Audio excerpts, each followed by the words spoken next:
That's not the view we want, is it? That's the view we want. All right. Good morning, everybody. How's everyone doing? Hope everybody had a good weekend. I had a good weekend. Let me just check my audio. We do. We have audio. I'm going to put all my chat windows in line here so I can see all the lovely comments coming in from across the world. Not really, but you know, hey, I did have a whole bunch of people crash my stream from Canada and the UK and some other places the other day, so that was pretty cool. So if you're punching in to see what's up, give me a shout. Hit the chat. There's one on all the platforms that I'm using. I'm on Twitch and YouTube and Facebook. Each one has a chat window, so if you are stopping in, I'd love for you to just punch in and say hi, so I can acknowledge your existence on the stream. And yeah. Let's see, what is going on today? Well, obviously it's Monday. What's the date today? The 12th of July. We're just zipping through another month. We're almost halfway through July already. I've got some good project stuff going on, which I'll get to in a minute. I did a lot of gluing this weekend that I did not want to subject you all to, so you're welcome. I put a lot of clamps and stuff on things to get the bottoms glued in, and so I finished shaping the corners of the bottoms and then gluing them in. So I've got one left in clamps that I'll take out so you can kind of see what that looks like if you weren't here last week. That was on Friday. And then some other stuff I did this weekend was because I've got two different species of wood that I'm going to be using here for these bases, or that I am using for these bases. Let me grab them real quick. I wanted to try some different stain and coloring options, if you will, finishing options for these. So I've got two bases here that are in progress, and one of them is this lovely piece of wood here. This is a piece of red oak, but it's quarter sawn red oak. So instead of having the big cathedral type patterns that you get from flat sawn, which is what you usually see when you see red oak, you're usually seeing flat sawn. It's the stuff they use in kitchen cabinets and things like that. A lot of furniture and stuff has flat sawn, and this is quarter sawn. Quarter sawn is very stable. That's one of the beauties of it. It doesn't move a lot, and with quarter sawn you get some really cool stuff, especially in oaks, in white oak and red oak. When you quarter saw it, it has these things in there called medullary rays, which is, I don't know, one of the ways that it actually helps distribute water and nutrients throughout the tree. But anyway, you don't see them unless you quarter saw the wood, and then they kind of show up in these crazy patterns. So let me see. They're hard to see like this, but let me see. If you see right there, you see all this straight grain, but as I turn it, hopefully you'll see, yeah. So if you look down in like the corner down in here and stuff, you'll see these little fingers and stuff kind of shooting off to the side. Whoop! Like I said, it's really hard to see. You can kind of see it in this one too. It's hard to see without putting some finish on them. But the medullary rays in these things are really cool, and so I enjoy using these. You can sort of see them in this. This is the front, and so it's got more. There you go. You can see them right there. Anyway, they show up really well when you put some finish on them, but I wasn't sure which finish I wanted to use on them. And then I've got this, which is it's really cool as well. So this is sycamore. And sycamore is, I think this is quarter sawn. Yeah, this is quarter sawn sycamore. I think this is quarter sawn. Maybe not, but perhaps it is. I can't remember if this is quarter sawn or not. But anyway, you get these really cool grain patterns with sycamore. I believe this is quarter sawn though. And it is quarter sawn. So this is quarter sawn sycamore. You can usually tell because if you look at the end grain, you see basically the grain lines run straight across, and that means it's quarter sawn. But quarter sawing sycamore gives you some crazy. It almost looks like leopard wood or something to that effect. It's really cool looking. So the question to me was, okay, well, I've got these two different species of wood, and how do I want to best finish them when I get to that point? I'm not there yet, but when I get to that point, how do I want to finish them so that it shows off the wood grain as best as possible? Oop, I need to do it like this. So I kind of said, well, let's just throw some regular stain on stuff and see what it looks like just staining them, right? Because, I mean, that's the easiest thing to do is slap on some stain, you know, just go grab a can of stain, paint it on there, see what it looks like. And so I had 4 different colors.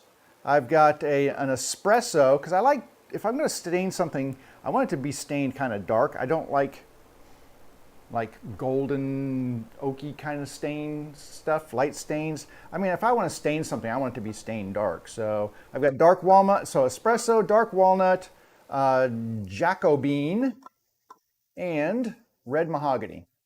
So those are kind of some of my go-to colors for staining woods dark. And I put some tape on here to separate them out. And this is, so here we go. So here is, let me get these out of the way. Here are the 4 different colors of stain. Like I said, this is espresso, dark walnut, Jacobine, and red oak? Yeah, red oak. No, red mahogany, red oak. Red mahogany. So those are my 4 different colors. And this is those colors applied to the wood. I got to tell you that after looking at these, I'm not overly crazy about any of them. None of them really did anything for me. I mean, they're just, I don't know. It just didn't do anything to really wake up. Now this also I sprayed, I finished them and then I did a couple of coats of lacquer on top just so that, because sometimes you have to actually put a top coat on to actually get the full effect. So it's not bad.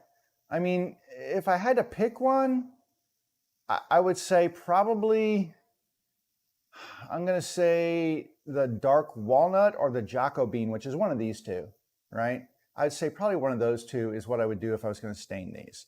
So that was that. And then I said, well, let me do the same thing, but with, let me try it with the red oak. So this is the red oak with the same colors applied. So espresso, dark walnut, Jacobine, and red mahogany. So those are the 4 colors on there. You can really see that, well, first of all, you can see these lines going through now, right? So you can see those medullary rays show up a lot more when you have some stain on there as opposed to when it was without the stain. These are basically, they should look about the same. There you go. There's a difference between that right there. So you can see how those medullary rays just pop right out. The problem with this stuff is it has super deep pores in here. It's a very, very open pore wood, especially when it's quarter sawn. Super open pore. Here's the other ones right here. So this is the Jacobine and this is the red mahogany. Didn't really do a lot for me either. I got to say that I'm not overly impressed with the stain on here. It soaks in a lot and you get a lot of stain soaking into those open pores. The lighter areas are the medullary rays because stain does not soak into those medullary rays. Those are very flat areas. I mean, this stuff was sanded to like 220 before I did this. And so you don't get the stain in the medullary rays. So it gives you good separation, but I don't like the way it's soaked in there. So I thought, well, let me try something different with this stuff. I kind of like the, as far as the colors went, I like the dark walnut best, right? So that was my favorite color of those. And I said, well, let me try something different. So I turned the boards over. I'll show you in a second. I turned the boards over and I used a little of this stuff on there. So this is called Aqua Coat and it's a clear wood grain filler. And it's kind of like a water-based gel. Looks like, ooh, don't want that piece in there though. Hang on a second. Anyway, it's a water-based gel. It does a really good job of filling stuff up, and then you just get rid of that little piece that was on there. So it looks like this. It's just kind of like a white gel, and I used my my expired gift card. It's not expired. I've just used all the money on it from Woodcraft. So you just some sort of a scraper or something. You apply it on there. You scrape it in. You wipe off the excess, and then you let it dry. And you usually have to do multiple coats because, especially depending on how deep the grain is. But it dries clear, and then you can apply the stain over top. So I did that. I probably could have used a couple of extra coats on here, but anyway, this is the dark walnut with on the side that had the grain filler applied. So you can see the medullary rays on there. It's actually not bad looking. Looks pretty good. So the medullary rays. Now, after I after I put the gel coat, or the gel grain filler on there and let it dry, I sanded this stuff down to like 320, and then I hit it with the grain filler again. So I did 2 coats of grain filler. I probably could have done maybe probably a third, if not a fourth, to get all of this grain filled in. But it's not too bad. I don't know if I can see it on there. If you can see, I'm trying to get a little shiny area so you can see that there's still some apparent grain in there that you can see, but yeah, you can sort of see those lines in there. But you can really see the medullary rays in there. It looks really cool. So I love the medullary rays on that stuff. So this was just the dark walnut stain on top of the grain-filled section. So here is dark walnut without the grain filler, and this is with the grain filler. So you can see it's lighter because it's not penetrating as much, right? So you don't get as much penetration from the stain, so it's going to give you a lighter color, but you don't get those super dark lines in there that you get. But it's kind of cool looking, right? Now I took that a step further and said, well, okay, if I get that, let me try a traditional stain that I use on quarter-stone white oak. Hang on a second, I've got an eyelash. It's gonna get in the eyeball. So I've got a process that I use on quarter-sawn white oak, which uses a dye stain first. So this is Lockwood's Early American Maple Golden Amber. And I've already got this pre-mixed up. I put the label on there. It's in a jelly jar. It was clean, I promise. Anyway, this is the stain mixed up. And this is a powder dye that you mix with water. And so I just keep this already mixed up to the concentration that I want.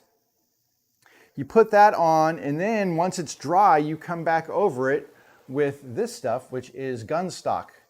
So that's a gunstock color. It's kind of a little bit of a reddish color on there, kind of a brownish red. So you do both of those together and you get something that looks like this. So this is the golden amber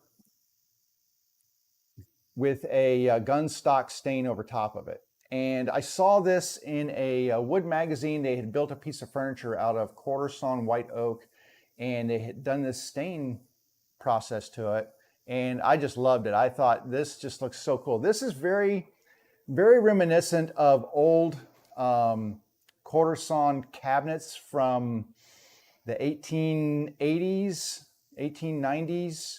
A lot of sewing machine cabinets and stuff, they used a lot of quarter-sawn white oak. They basically had veneers because it was more, they get more out of it. So there are a lot of the veneers were quarter-sawn white oak, and you get these beautiful patterns, and it has all the medullary rays in there, and it has this really dark, it's a very dark brown with some amber tones coming through. So you basically get the browns in here, but you get that amber, and I'm just, now this was also, I did the grain filler on here as well. So this is grain filled, and then I did the amber, and then I did the gunstock. It's a longer process because there's more, you know, first of all, the grain filling takes time because you have to do that, and then you have to let it dry, and then you have to sand it, and then you have to apply more. So it's a longer process, but I'm digging that. That looks, I mean, look at the medullary rays. You can see them popping out on there, and you get this dark kind of amber brown, just gorgeous color. So I think this is a winner for the red oak. Now, I wasn't happy with any of these on the sycamore. I mean, if I probably this one maybe, which is the Jacobine. That one's not too bad. The Jacobine's not bad. The dark walnuts, it's okay. I'm not crazy about that. So what I decided to do was say, well, let me try some oil-based stuff and see how that looks. So what I did was flipped it over, sanded the other side, and I did tongue oil finish. This is a, what do I have here? So I have Danish oil, but this is a dark walnut Danish oil. I have a cherry Danish oil. And then this right here is just shellac. So just basically just a shellac kind of coating on here.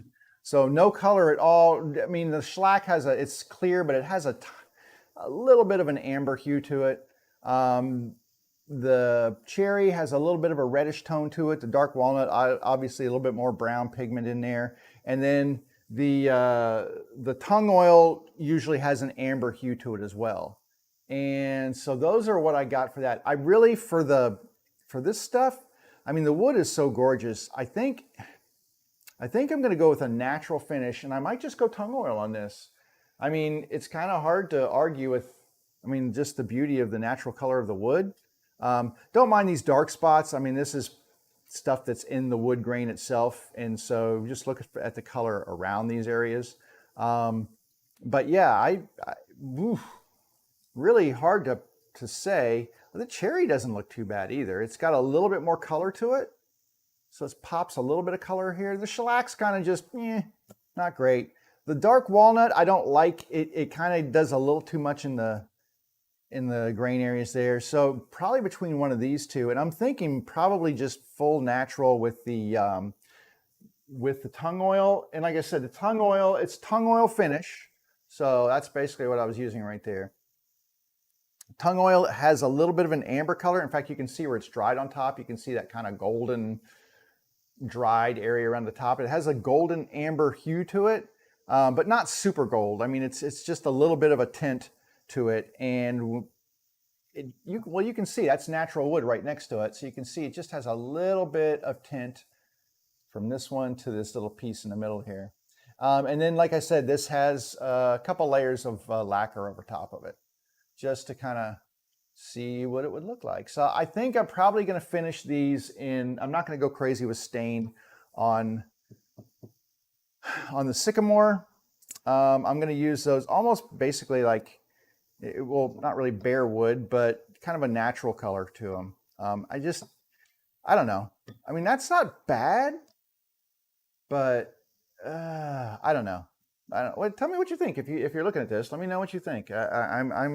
I'm open to suggestions here, but for me, I'm a kind of a sucker for natural woods sometimes, like the maple. I love like a natural maple color a lot of times.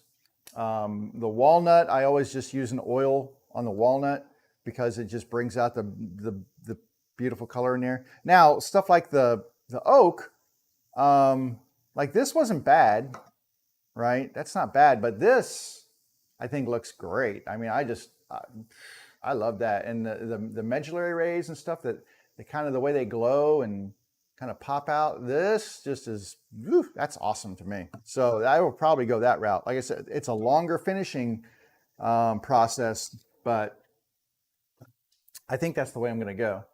All right, let me, oh God, this eyelash is going to drive me crazy. I'm going to go ahead and stack this stuff over here for the moment and get these out of the way. And then I will stack them out of the way in just a minute. I'm just kind of putting them off to the side. And that way I don't knock anything over and spill stain and nasty stuff all over the place, because that would be bad. I've already got stain on my fingers from this stuff. It's trans tint. And it's a staining beast, man. Okay. So another thing that happened this weekend, aside from me sampling different stain colors and whatnot, was I got a new, I don't know if you call it a piece of equipment, a new accessory for the shop. And you can see these are my Howard Light headphones. And I've had these for a while. I used to do work on a demo range That's not where they demonstrate things, it's where they blow things up. So we would wear hearing protection. And they had these things out there, and I used to wear these, and they're really, really good. And they're really not very expensive. These are made by Honeywell. They're called Howard Light. These are the L1s. They're very lightweight. I mean, they've got a little bit of an adjustability. You can kind of push them in, pull them out, make them, fit your head. But they don't weigh a lot. So not bad protection. They've got kind of plasticky feeling. They're soft, but they're plastic around the ear cones there, whatever you call these things. And I think over time, these will get a little crackly. I don't know that you can get replacement pads for them or not, but I think altogether these are about 17 bucks. I liked them so much, I just bought myself a pair on Amazon because, like I said, they're really great. Then the other day, I saw something, I can't remember, it was maybe in a wood magazine or something, that Isotunes has some full-sized headphone ear protection. And if you're not familiar with Isotunes, they got really big a couple of years ago. They came out with ear protection for the shop, and they're also like Bluetooth, and they had wired versions first, and then there were Bluetooth ones that were wireless, and they fit in your ear, and they were kind of noise blocking, but also you could listen to podcasts and things like that while you're working. And I actually had a pair, but I wasn't crazy about them. Oh, Joanne, hey, do I ever use hickory? She asks. I have not used hickory. I know hickory is a really pretty wood. It depends on what my wood supplier has in stock, and they don't tend to carry a lot of hickory. The place I used to get my wood from had hickory, and they closed a couple of years ago. I was very sad because it was only 10 minutes from my house. Now the place I go to is almost an hour away, and they don't really carry a lot of hickory. But I'm going to be going there in a week or so, so I'll look around and see, because yeah, hickory is really beautiful. You don't see it used a lot, but it has its own look to it. So I'll see about getting some hickory when I go down and try that. But anyway, and hey, thanks for stopping in. Welcome to the stream. Isotunes made these in-ear things, and I bought some. I wasn't crazy about them because it uses the earplugs that you kind of roll in your fingers, and then you stick them in, and then they kind of expand and stuff, but they never felt comfortable in my ears. So while they, some people love them, I mean, they kind of had a little wire thing that would go around your ear, and some people loved them. I was never crazy about mine, and so I decided that I would, hang on, I gotta plug some power in here. I decided to go ahead and when I saw these, I was like, oh, well, these are over the ear muff style. I wear these all the time. These are ear muffs, right? So I was like, well, let me go ahead and buy these, because I had money on my Woodcraft gift card. I still had a few bucks left out on that. So I decided to go ahead and spring for those. And they came in this weekend, right here.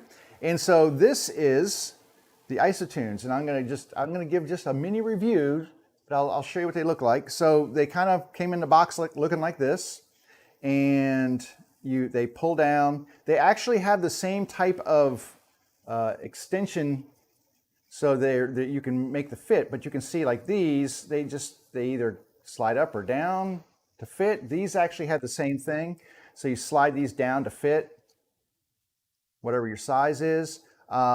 Very springy. Maybe a little too springy. I'm going to say that. They have controls on the side. So these are also Bluetooth, and they have controls on the side. So you turn them on and off right here. You can do your volume up and down. You can do forward or backward on there. This confuses me. So there's a little opening in the bottom here. So it's covered by a little rubber cap, and there's nothing inside there. It's just empty. So I don't know if I have no idea why. If you look at this one, it actually has an opening in the bottom, but that's where you actually plug the power in and charge this thing. So it has a little LED there. You plug the power in, plug it in, and charge it till it gets done. One thing I really like about this, on the side of this one, you can see there's a little cup here.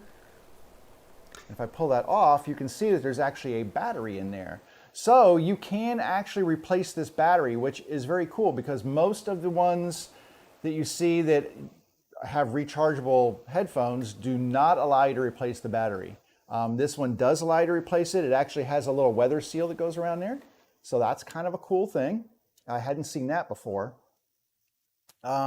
They connect pretty easy to your Bluetooth. You just turn them on the first time they're in setup mode, and you just go to your phone and turn them on, and then off you go. Inside, these cups feel softer than the Howard Light versions. So these are a little softer, and they're actually playing right now. So hang on. Power off. So, and it does the little thing, you hold it down for like 3 seconds and it says power on, you hold them again, punch it again, it says power off. So these are a little softer. They're not as cushy soft as say my Bose, like the QC15s that I have and stuff. In case you're not able to figure out which one goes where, it actually has a little R and a little L in the ear cups so you know which one goes on which ear. Yeah, so that's pretty much the end of it. I will tell you that they're bulkier than I thought they were going to be. They're heavier than I thought they were going to be. I don't know what the weight is on these, but they are kind of heavy. I mean, especially when you go to the Howard Light ones, these things weigh ounces. This one probably, it feels like it weighs at least a pound, which I'm not going to lie, was heavier than I thought. Also, it's got these big bulky cords that kind of come from one side to the other, which you know, obviously is spreading your sound to both sides and your power, because I believe probably they're driving the little audio drivers inside here. So, but it's got these big kind of bulky cords right here. And, but all that, not a big deal. So the big thing with these, like I said, two things that I really didn't like about them. And I'll tell you right off the bat, I didn't like about them. The first one is that they,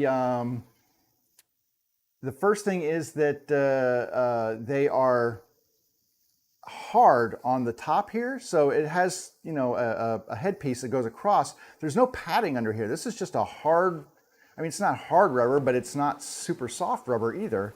And it's just a rubber pad that comes across, and there's nothing in here. I'm gonna go back to this camera again so you can see. There's nothing inside here except these wires that come around here. There's nothing padding for your head in here at all.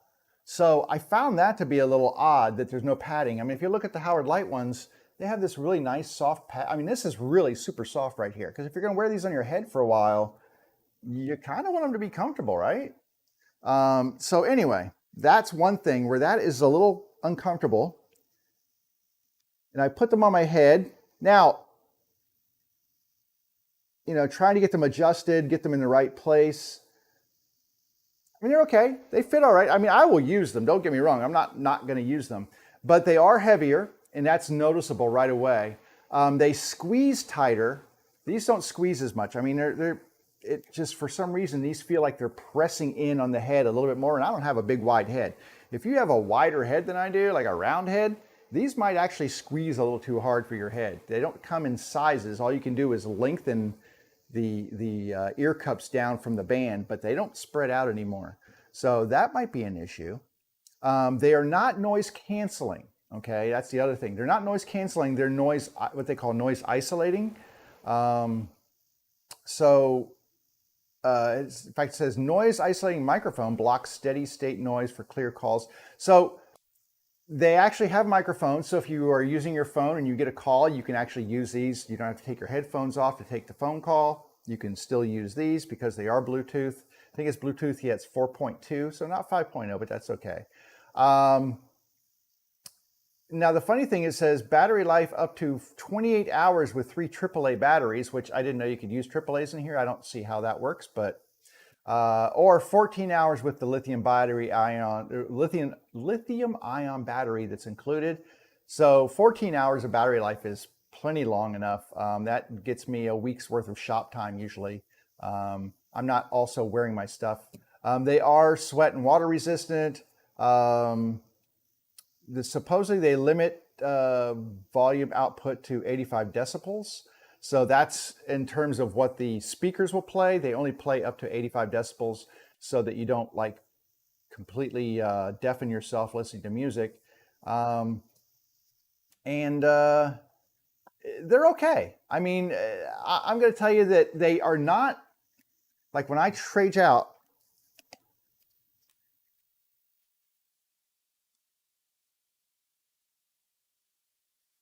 and I'm testing the different one. I've got a fan running back here. So as far as noise dampening, they're about equal to these. Yeah, they're about equal in terms of noise can. Now these don't play music. I can't talk on the phone. I can't do anything else. So, and a lot of times if I'm sitting here sanding or whatever, I can't use like my AirPods underneath these. It just doesn't fit. So I wanted something I could play music to.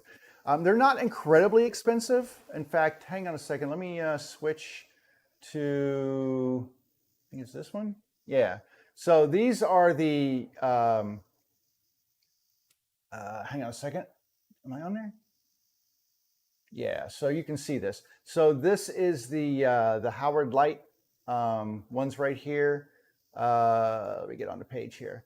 And so you can see the different views here of this one.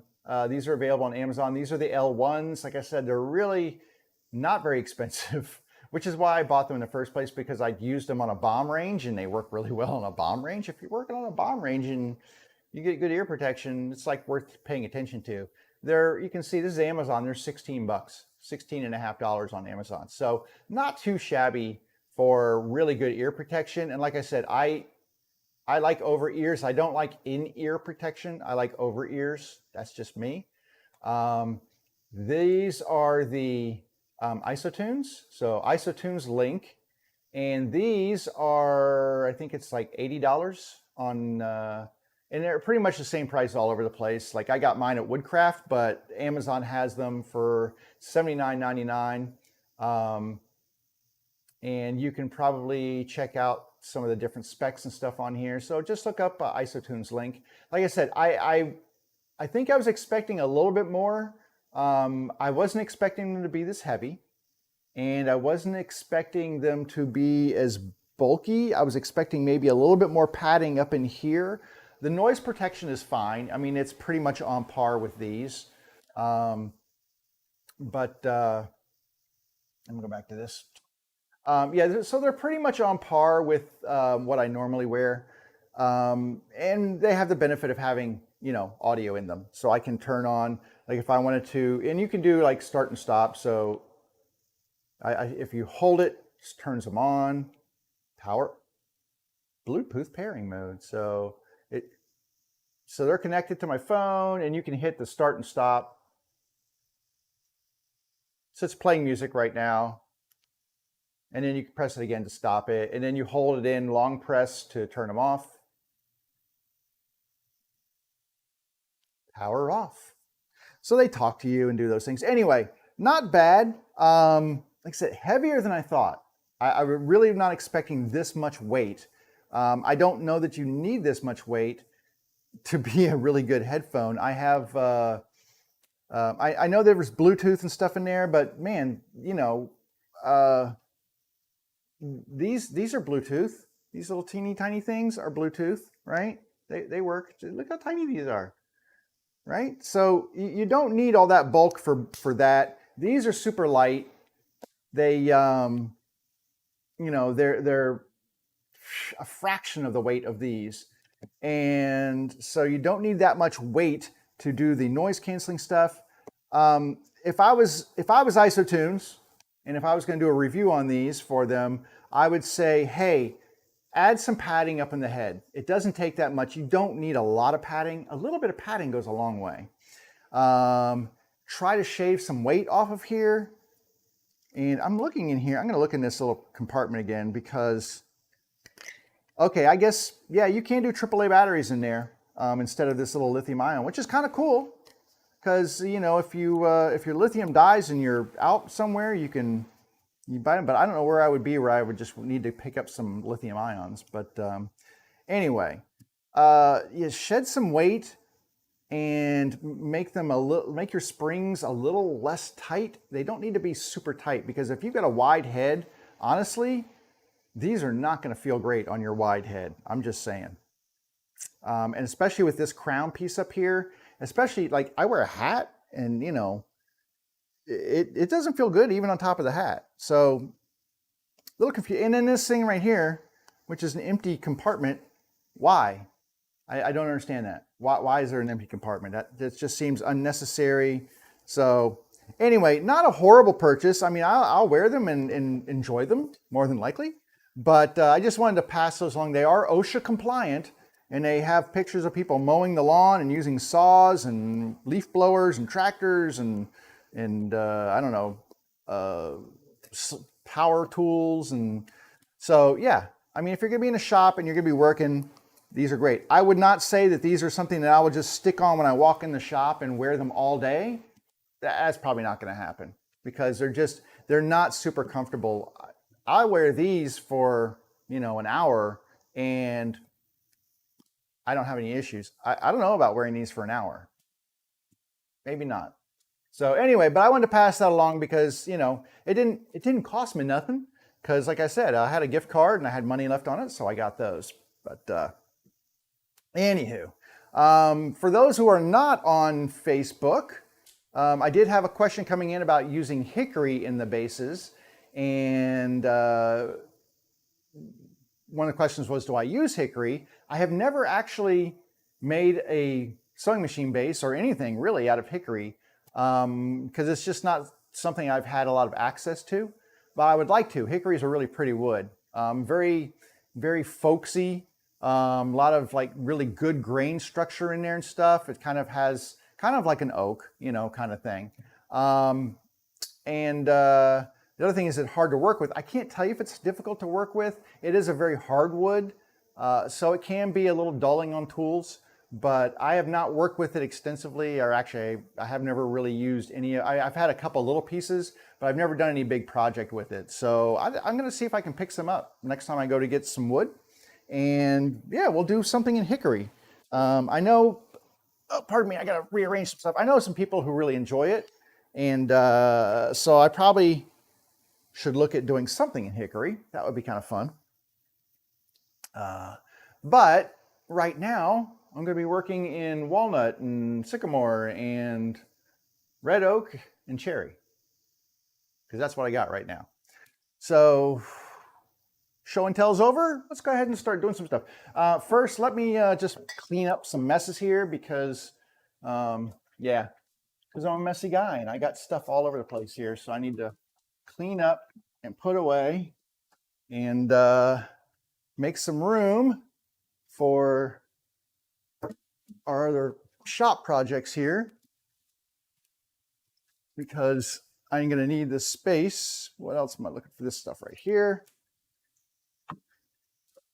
All right, and I'm going to go and put all of my stains back on my stain wall over here.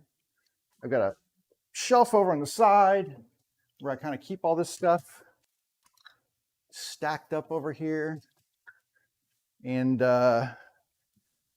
it's not perfect, but it does get it up and out of the way. All right, almost there. So today, what I'm going to do is take this last base out of the clamps, and you'll get to see what that looked like when they were in clamps.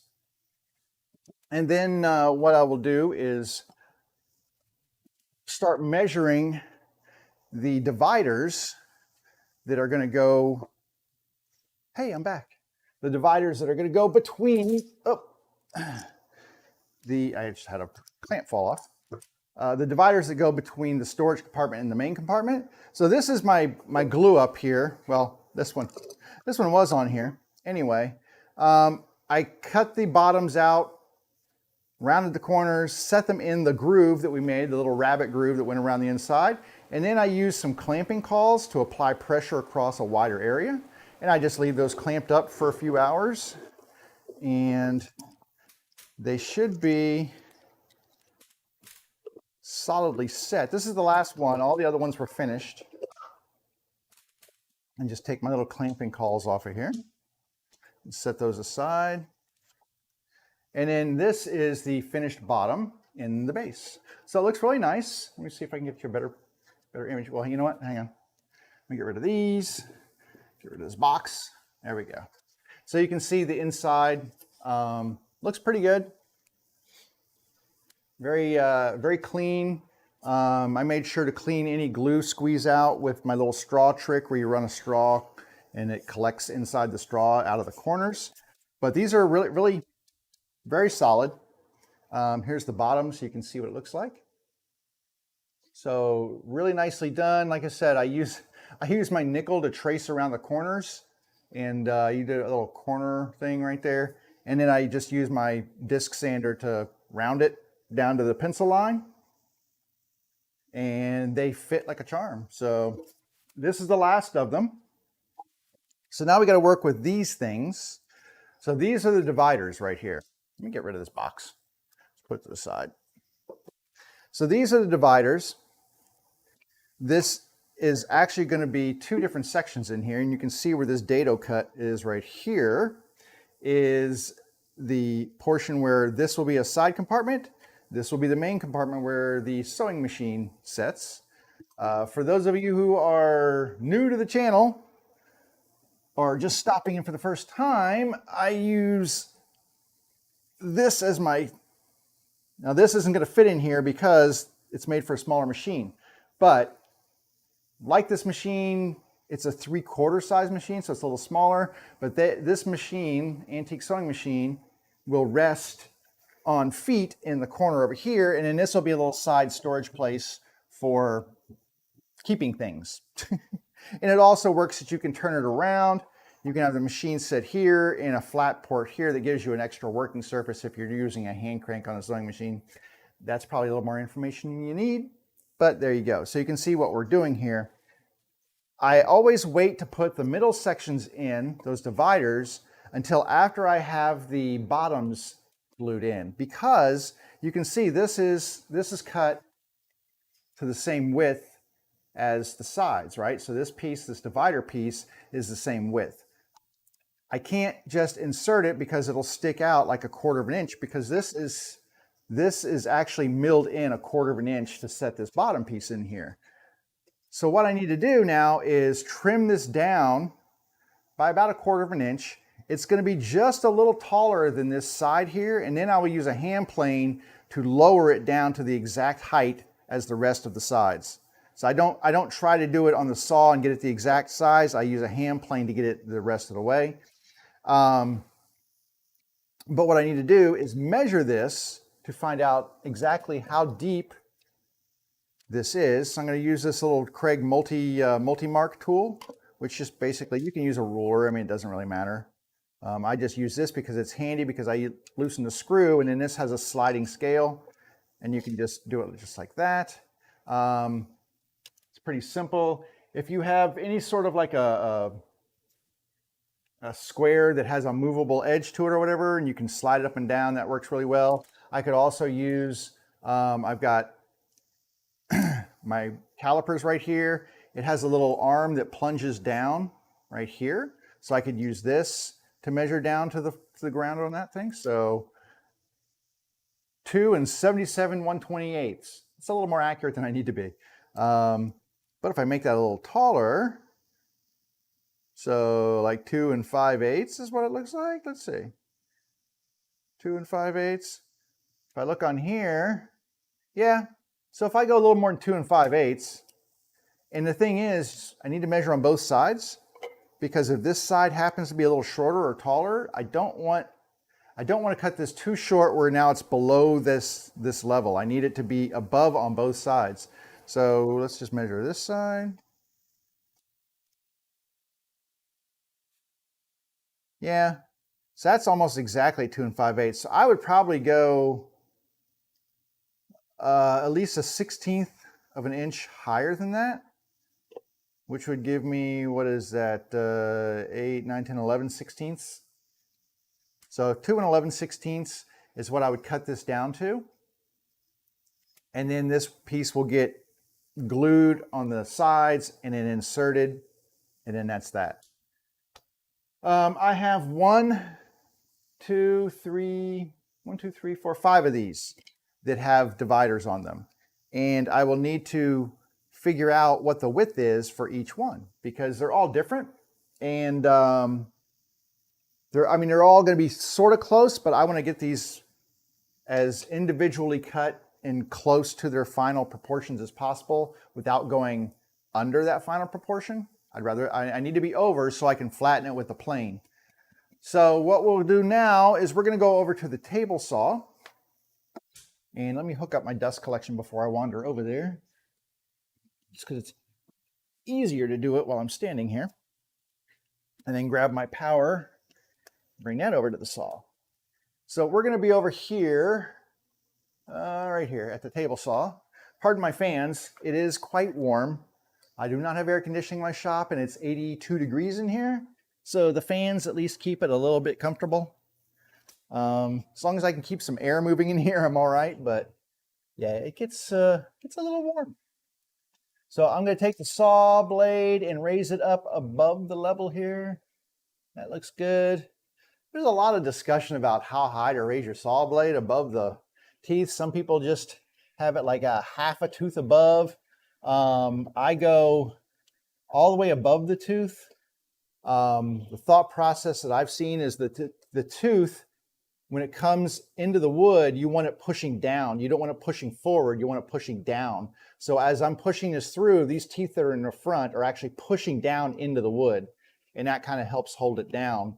If it's too low, you're just pushing forward. You're not pushing down. So I always have mine about a tooth and a half above the surface of the wood. Anyway, that's the way I do it. Let me get my multi-mark over here so we can measure this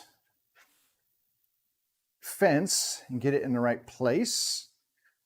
So I said I want this to be 2 11/16. So let me get it close. There's an A right there. That should be close. So yeah, it's pretty close. Right there. The other thing I could do is find my pencil. I don't know where my pencil, there it is. I knocked my pencil down. So I'm going to make a mark. And this is why I like this tool, is it just really gives me a lot of versatility, but I'm just going to take this tool and I'm going to make a mark on the end of the board right here. So I'm just lining, I've just got this resting on the edge, and then just using my pencil to make a mark. I'm going to set this against the fence and then look at it against the tooth here and make sure that that lines up, and it does. And then the only other thing I'm going to look at is which edge do I want to cut off?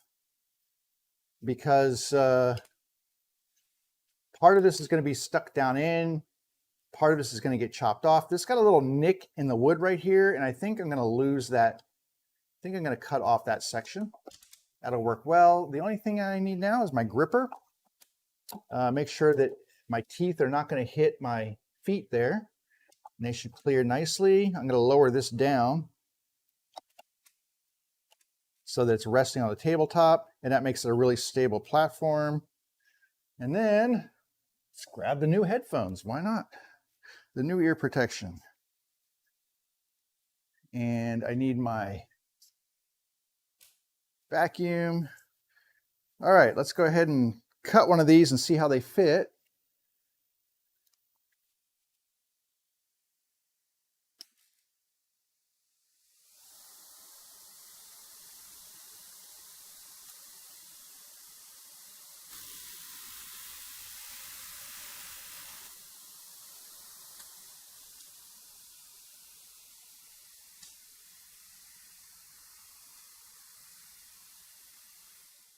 So there's the teeny tiny little piece that just flew off there. It's just a wafer thin. That's a Monty Python thing. If you don't know, you don't know. And I'm going to go back over to my base. Now, the thing about putting these in is that most of these, I've got my proportions pretty tight. So you can see it's pretty tight trying to get in there. but I have not sanded these yet. So before I insert this in, it's kind of I got to keep rolling back and forth here. So I'm going to go grab my power. This is where it stinks to only have one power cable in here. And then I need to grab my dust collection. I suppose I could sand these before I do this and get them all sanded. That might be the way to go here. I'm just saying. But let's go ahead and get this one done so I can show you. And then I'll just kind of hop in and do it in production mode where I'm just knocking a bunch of them out. So let me get this out of the way. Let's go to this camera right here so you can see. And I'm going to start with that's a 220. I'm going to go a little rough here. This is an 80. It's a mesh disc, so you can see it's you can see through it. You can see my fingers through there, I think. So this is a mesh sand disc. This is called Sand Nets, made by Diablo. There's a bunch of different companies that make these though. All right. And all I'm going to do is, because I'm going to be putting glue in here and stuff, I need to get these cleaned up because there's little planer marks and stuff in here. You can see the planer marks. So I'm going to get these cleaned up, but also take down just a teeny tiny bit of the depth. And that'll make these slide in better because I'm going to put glue in there and the glue is going to expand and you have to have just a little bit of room to apply glue and get a good fit. So let's go ahead and do these. Let me grab my ears again and let's do this. And I need my dust collection again.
Okay, that's should be good enough on this one. I went to 150 on this.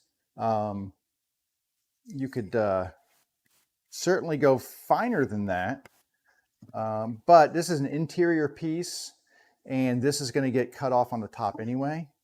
And really what I'm looking for is just, there you go. So see that nice fit there? It just kind of slides right in like that.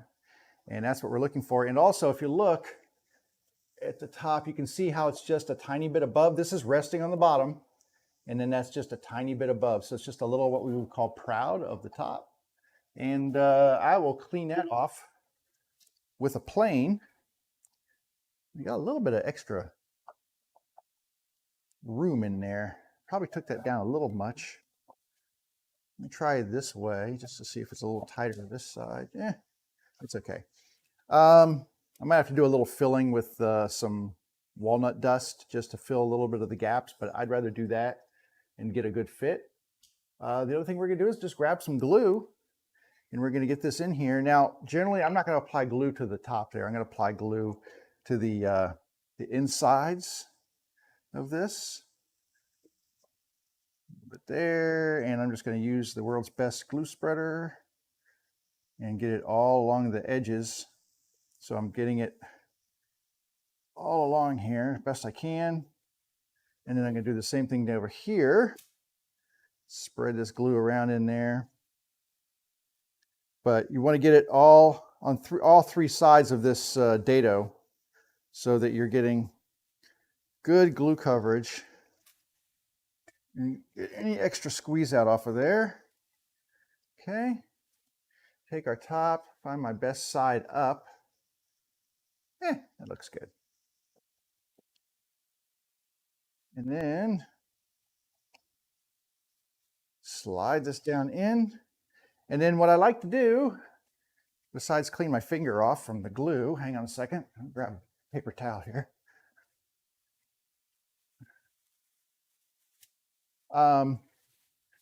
Just what I like to do is grab a clamp. Almost knocked stuff off. Just gonna grab like a large clamp like this, and I'm gonna clamp the sides of this thing just to give that glue a good chance to set up. So I will run this along here, and really what I want that to do is set up at the top here. I mean, I want the glue to set all the way from the top to the bottom, but where I'm most needing it to be secure is right here at the top. So I just give it a nice firm clamp, and then we will let that set up. But that is basically what we got to do. Now, to save myself a little frustration here, I think what I'm going to do is set this to the side. Let's bring another one over here. I'm going to see how tight this is.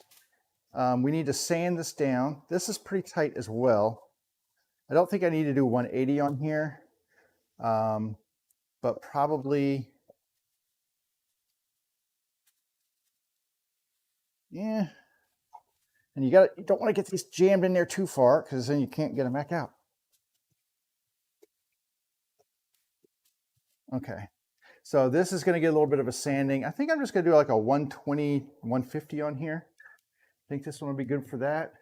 So let me, like I said, because they're interior pieces, you don't have to go crazy on the sanding on them. Usually you can get away with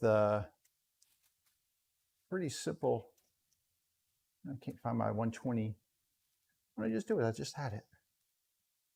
That's not it. All right, well, let me find a 120 in here. There we go. Here's a 120. It's not a sand net, but it's okay, it'll do. All right, I'm gonna go ahead and sand this to 120, and then we'll do it to 150, and then we'll grab the other ones and do the same thing, just check their fit, get all the sanding with, and then we can do the cutting and the gluing.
This one, a little tighter. Not too bad. I don't want to go 80 on this because I don't want to take down that wood too much to where it's going to be loose. This one I think just needs, just like the previous one, a little 120 and some 150. I certainly wouldn't sand these as much as I would an exterior piece of wood. The other thing you can do with your sandpaper is, if you get a stiff brush, is just give it a little rub like this, and it cleans all the fibers out and cleans up the grit, and now you have clean grit that actually works much better because they get clogged up, so the brush just kind of unclogs them.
If you're wondering about the pencil, I kept marking the sides with a pencil. It's a little trick that I can't remember where I saw that. Somebody showed me that, and that's pretty good.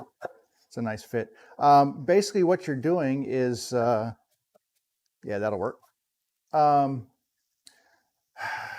Every time you lay down the pencil, you sand until that pencil mark is all gone.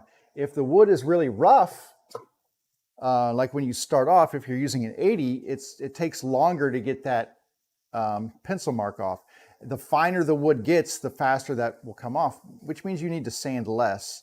And as you go through your grits, this one's actually, I'm going to do this one with 150. I'm not even going to hit this with the 120 because it's pretty good fit. As you get through your grits and the finer the wood sanding surface gets, the faster and the less sanding you have to do with the progressive grits. So usually your heavy grits, like your 60 or your 80s or whatever, it takes a lot longer to sand with those. And as you work up through your grits, the sanding process takes a lot less time. But anyway, let's, I don't want to do this one too much because it's a pretty good fit right now.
All right, so that's the end of what we need to do right now for sanding, hopefully.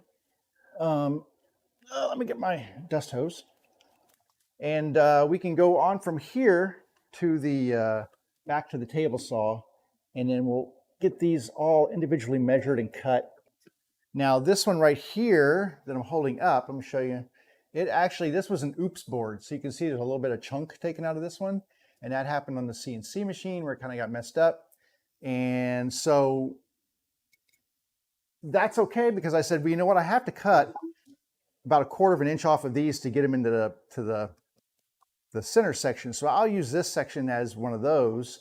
And now I just need to measure that, find out how deep that is, and we will make that cut. So let's see what we got here. So I need to measure each side here.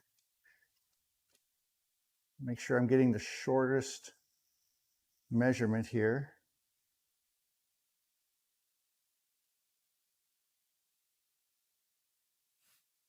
Okay. And then, yeah, so if you look, you'll see I'm going to lose, like right where this edge is, I'm going to lose all of that spare wood off of there. So this will actually be a nice clean board when it's done. Now that was right to the edge. I actually need to cut this a little bit longer. So I'm going to back this off by about 1/16 of an inch.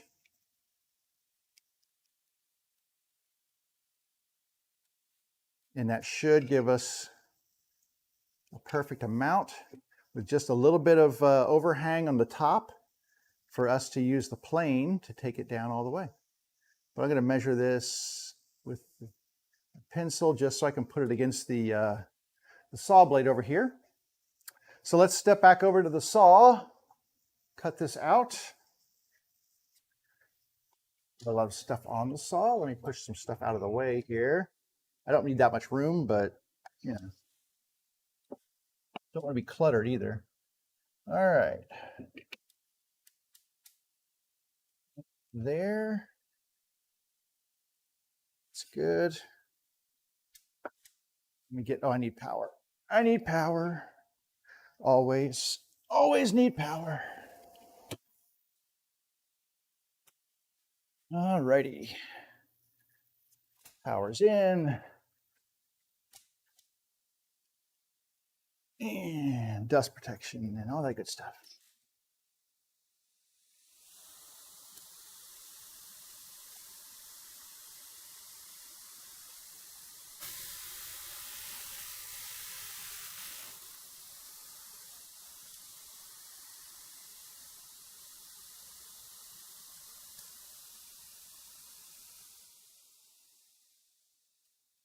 Okay, there's a tiny little bit on the bottom of this thing, but that's the part.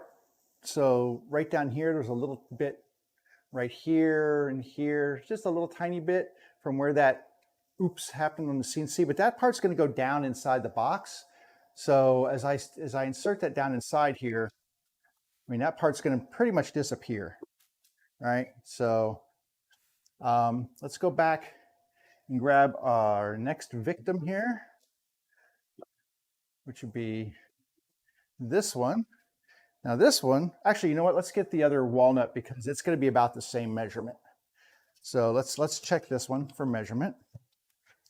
Take my piece out here and just make sure that we're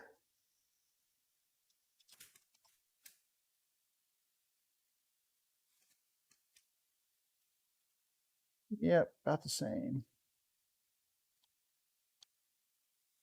Okay, and yeah, we're pretty much at the same measurement. I'm just gonna add about a 1/16 of an inch onto that,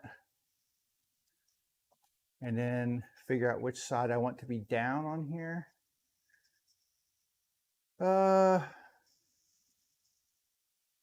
Yeah, this is fine. Let's mark this on the end, and then go over and do the saw. And so this is one of those things where I have to individually measure each one because they're all just a tiny bit different. And I can't just use one measurement for all the bases because by the time you're gluing in the boxes and stuff and irregularities and stuff, you can get up to like a 32nd of an inch or so, sometimes a 1/16th, and you don't want that much variation. So it's better to individually measure for each one.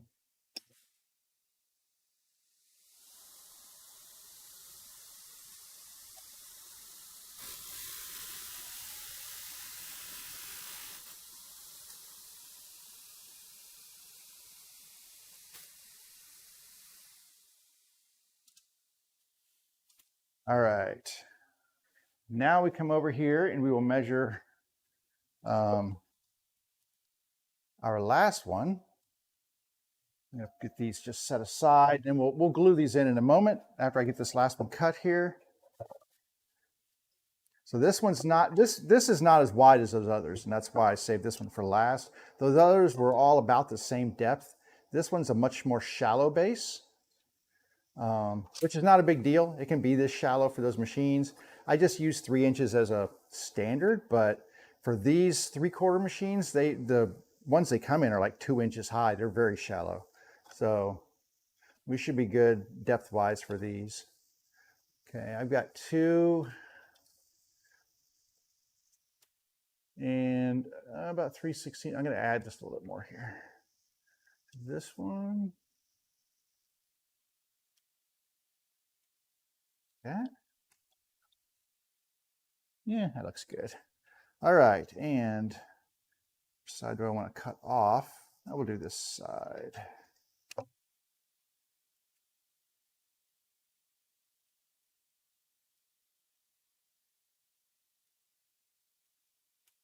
Okay, so there's my little edge marking. You can see that I marked a little edge there. We'll go back to the saw. We'll set this cut up, and then we will be done with the cutting on these.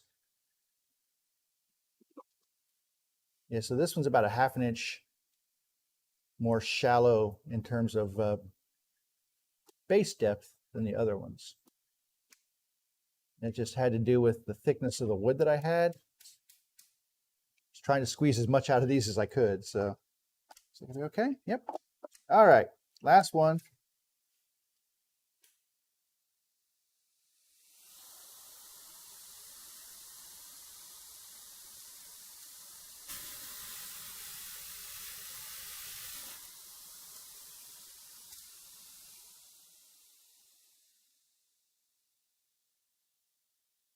Okay. And I'll take the ears off my head because, yeah, you can feel them pushing on there after a while. All right, We've got all these done, and that fits nicely right to the edge.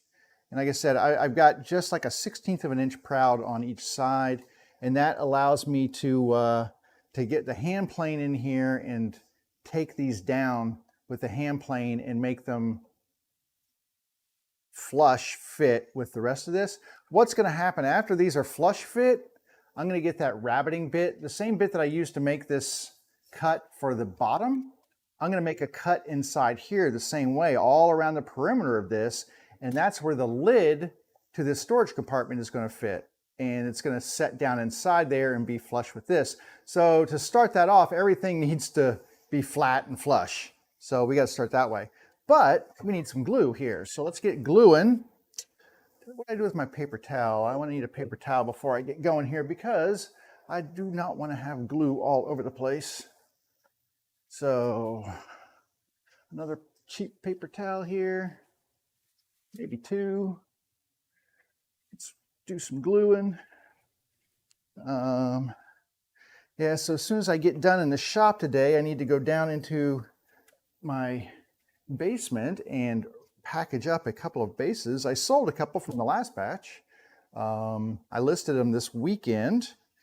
So if you're interested in seeing what they look like, you can go over to Facebook and go to just search JR's Wood Shop on Facebook. And there's a picture of like all of them together in one group. Or if you go to facebook.com/sewing machine bases, all one word, that takes you to my my page that I actually sell them on, and then there's a whole bunch of photos for each actual individual sewing machine base. We've got a little glue here. I'm just going to clean this out just a little bit here. It's just a little squeeze out in the corner there, and apparently I missed with my straw. There we go. Okay.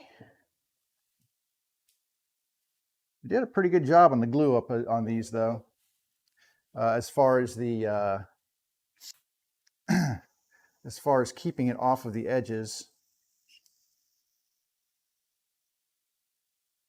I mean, that's one thing about using like Type Bond 2 is it's kind of yellow. When it dries, you get this really yellow, very yellow looking area. So make sure you get as much of that squeeze out as you can, because it'll definitely show up on the interiors and your corners, and it's hard to get rid of it after the fact. All right, a little more glue in the dados here. Getting glue on everything, including my mouse. But I just use my, I don't know if you can see this or not, I just use my finger and spread this around and make sure you get it on all three sides of that dado joint. I don't normally put glue actually on the piece of wood. I just put it into the joints here, make sure it squeezes into these corners. That's the nice thing about using your finger, is you can really get glue squeezed into the corners and stuff.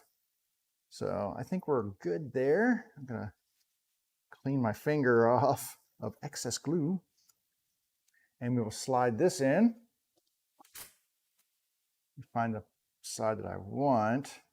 And what I'm looking at is grain direction, because when I go to actually clean these off with the plane, there's a direction the grain can go that makes it easier for me to do. But this looks like it should. And yeah, it's kind of a little tight, but that's okay. It's not super tight.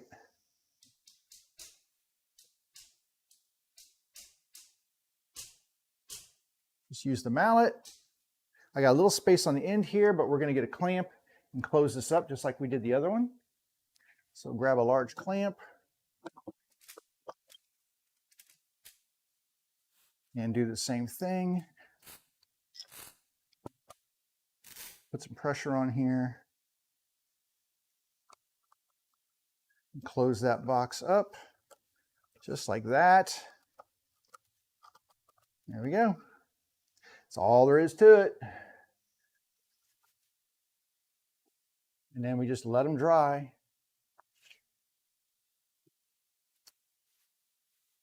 Yeah, the small bases like these are pretty simple because there's not much to do with these. There's no side storage compartment, no lids to make, no anything else. So I put corners in here, round the edges over, and then these are ready to be sanded and finished. So those are simple. It's the ones with the storage compartments that actually have a bunch of extra steps to them. And they take a little bit longer in the construction process. In fact, when we get done here, what I'm going to do is look at the wood for the base lids, not the base lids, but the storage compartment lids.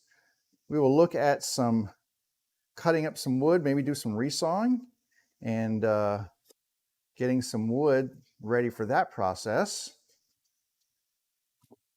Because after, like I said, after we get these kind of cut down and stuff, I'm going to have to take them to the, I got to take them to the router table and route the lid rabbet groove. I don't know what you call that thing. I call it a groove. But anyway, where the rabbet bit makes the cut, we have to do that because I can't cut the lids to size until I know how big that area is going to be with the groove cut in there. All right, just more and more glue on my fingers here. Turn them yellow. All right, let's get this one in there. And then, like I said, once again, I just look to see at grain direction to see what is going to be my best bet. And I think it's going to be this way.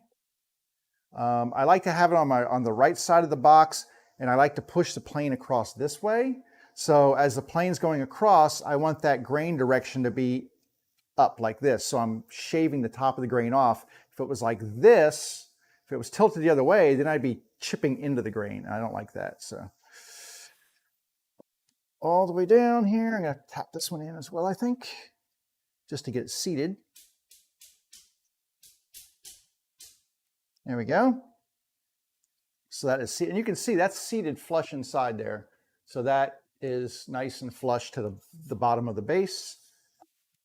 And just a little bit of overhang on the top there. And that'll work out well. Get another clamp. Let's grab one of these gear clamps here. These are fine. These do just fine.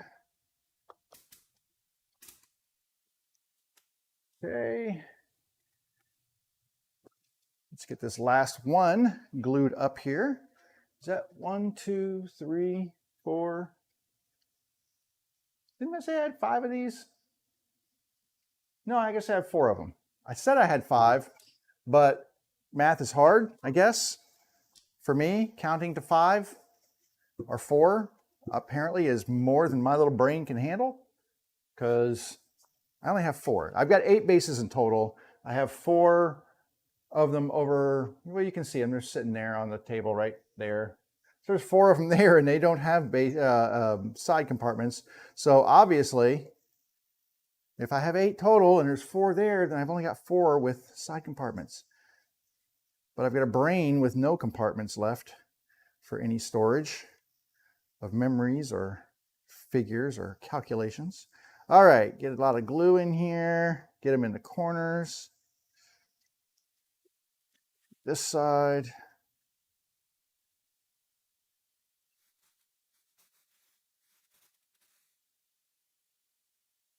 Definitely time for a new glue bottle, without a doubt. Time for a glue bottle. And almost done here with the gluing.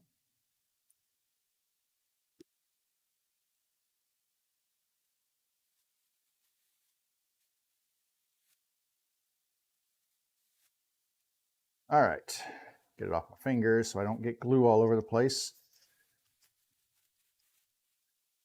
Let's get this last one slid in here. Now this was the one that had the little bit of an issue, but yep, that'll work just fine. And grain direction even works out well for me. So we are A-okay.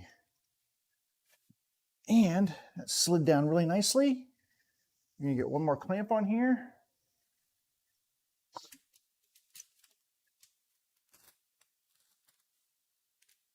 All right. There we go. So these are all set now, and they will just take a little time to let that glue cure up. We don't want to push our luck there. Now, as far as lids go, we have 3 walnuts. Sorry, let me put you back on this camera. So we have 3 full-size walnuts with storage compartments, and we have 1 sycamore, which means I'm going to need 1 sycamore lid, and I'm going to need 4 walnut lids. Which brings us over to this giant piece of wood here and this little piece of wood. This has not been cut down. The lid depth is going to be about 1/4 inch, which is not a lot of wood. I mean, it's not very thick. Doesn't need to be thick. It'd probably be a little bit more than 1/4. We're going to say like 5/16 or 5, whatever that is, a 32nd over 1/4, something like that. Let's just call it 5/16. How about that? At 5/16, I'm going to draw a line here at 5/16 just to show you what that means.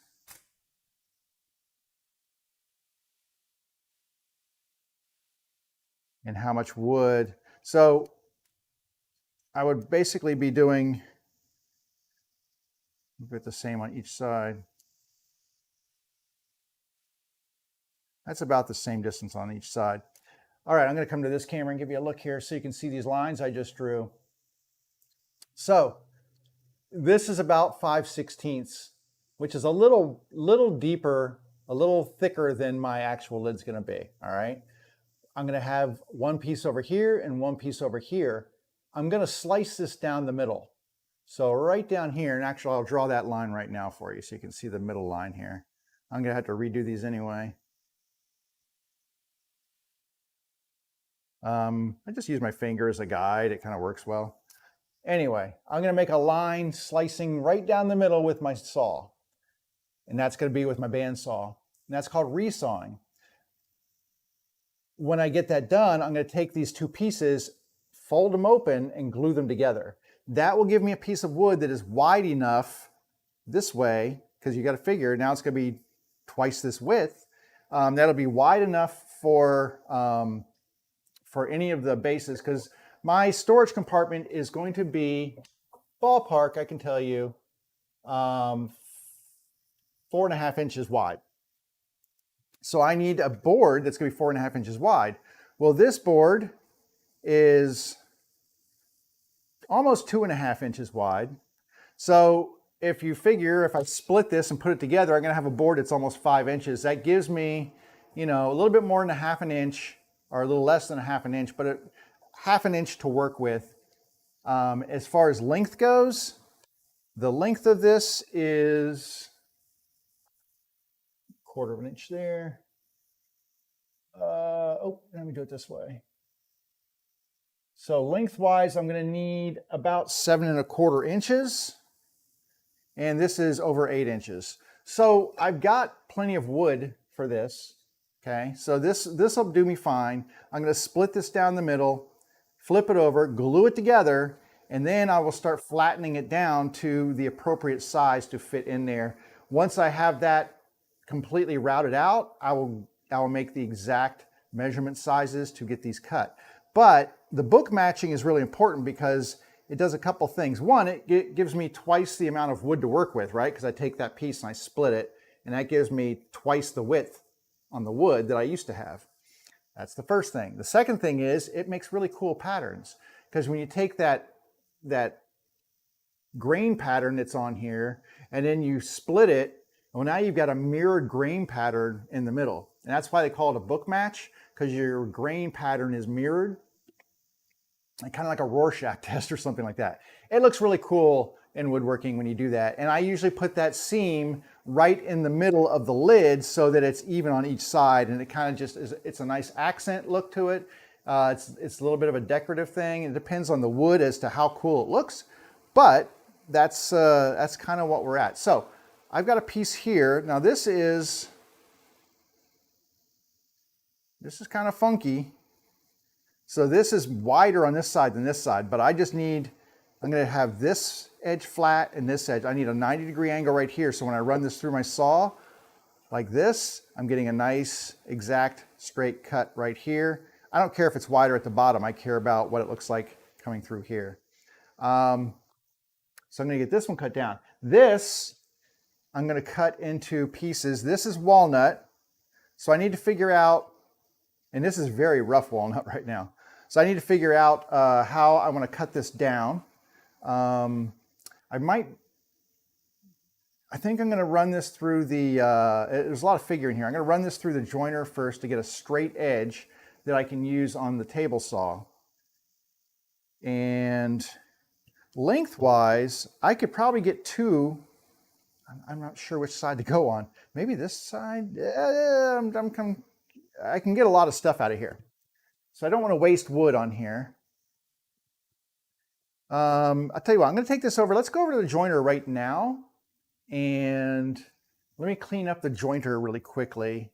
You can see the joiner's over here. I know that's a terrible angle. I apologize for that, but it is what it is for the moment. Let me just make some room over here. I've got some stuff piled up and I need to get it out of the way. I wasn't thinking I would be working here at the moment. I don't need a lot of space at the joiner. I'm not running long boards through. They're just thin boards. So, but let me see if I can give you a better view of the jointer. There we go. We'll zoom in on that. All right. So we'll give you a jointer view. And I'm going to get my hearing protection and my board. And we're going to make one flat side, one flat edge of this board. So I'm going to take this board right here. So this board gets one edge flattened. And I need that because I have to have it run through against the fence of the table saw. So I want a nice reference edge to at least give me something straight and flat, right? So let's get a reference edge here. I'm trying to see which is the best way to run this through. The grain is all over. It's kind of, I'm going to pick one direction and see how this works.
Okay, so you can see that's very flat now. I mean, the board is, it's got warpage and stuff in there, but I've got a very straight edge now. And that straight, you can see that's very straight. And that straight edge is going to go in here against the saw. And then I will cut a strip out of here that we will use and flatten that strip out. It doesn't have to be very wide because, like I said, I'm going to book match these. So let's figure out how wide we want this to be. I said what? Those are about 4.5 inches wide. So if I take this to a 3-inch wide strip, I think that would probably be perfect. And then we'll flatten an edge, and then from there we can do some resawing. But This is a pretty good side right here. So let's go ahead and do 3 inches off of this edge right here. So let's go back to this camera. I'm going to move these bases out of here too. Hang on a second. Let me move these bases and get them out of the way, because we do not want, when we're cutting a big piece of wood here, we don't want these in the way. All righty. 1, 2. Okay. All right, we got all these out of the way. Let's go back over here to this camera. We'll set up a 3-inch wide piece here. Set my fence to 3 inches. It doesn't have to be exact. But I do want this to be as flat as possible. You don't want this to be cupped this way, because it'll pinch in on the blade. You want it to be like this, so that, see, I'm seeing a gap underneath here, and that bothers me, but then I've got a gap underneath this side too. This side is not as flat. You can see this, very not flat. This side I think is a little flatter. If I keep my point down here, I think I'm good. So this side's a little flatter. Just gonna be really careful running through here. Like I said, need lots of blade up there. Should be good right there.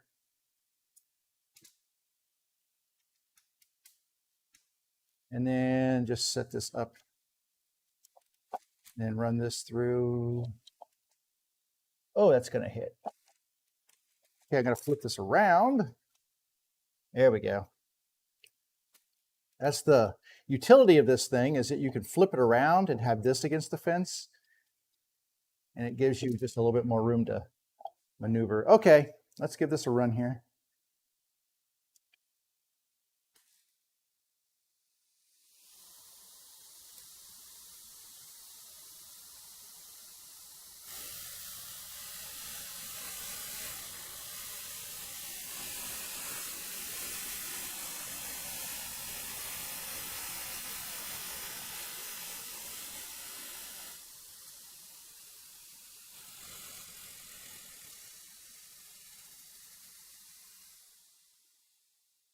Okay. And then what we've got is a nice 3-inch wide strip of maple. It's got some really cool stuff going on in here. And now what we're going to do is we're going to flatten one side on the jointer. And that way we get, because we need a nice 90-degree, we need a flat side and then a 90-degree edge. So let's go ahead and take this over to the jointer and do some jointing on it. So that would be camera 2. Oop, there we go. All right. Now this, I will use my paddles.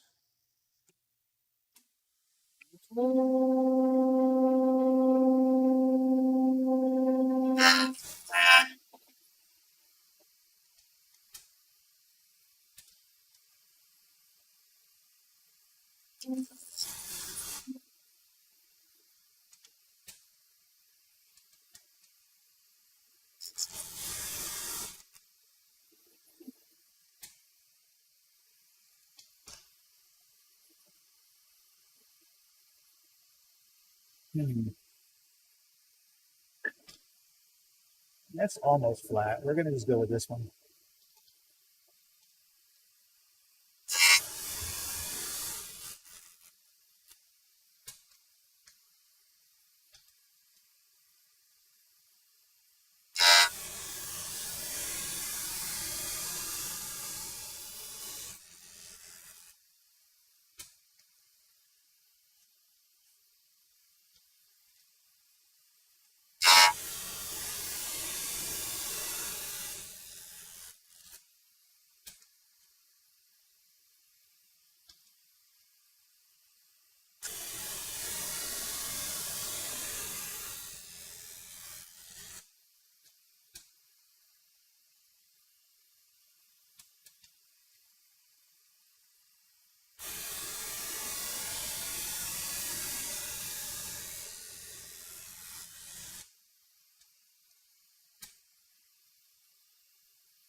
Basically, I want to see how much of this I'm taking off. I want this to be a clean edge that is 90 degrees to this one. So I didn't get this all the way cleaned off, but that's okay. Do I want to do that edge or do I want to do this edge? That's the question. I think I'm going to do this edge.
Okay, so let me grab a square and I can show you what I did here.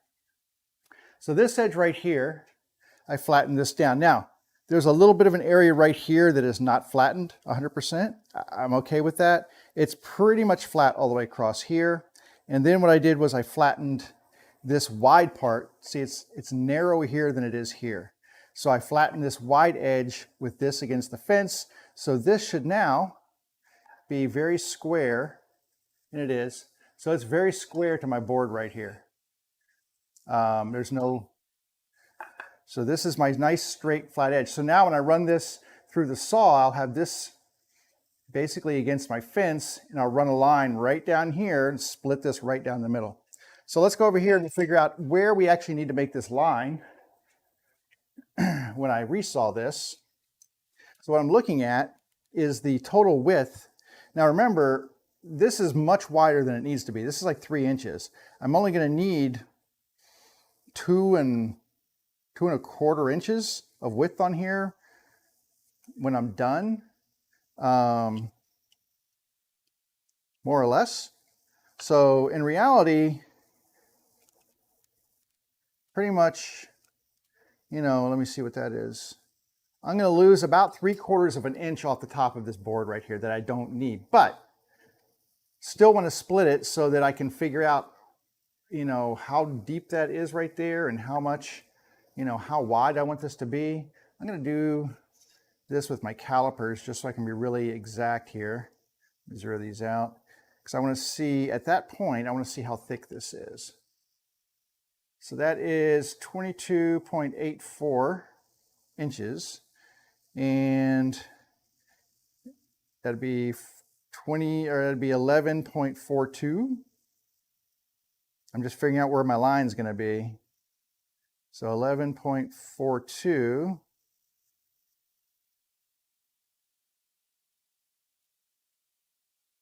That's much.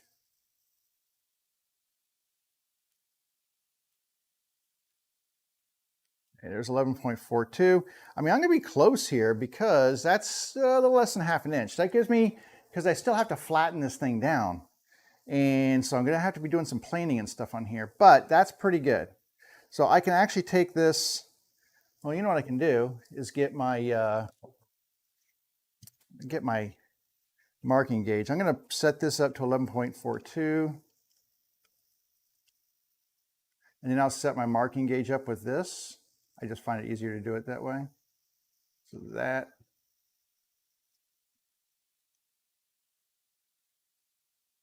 is there.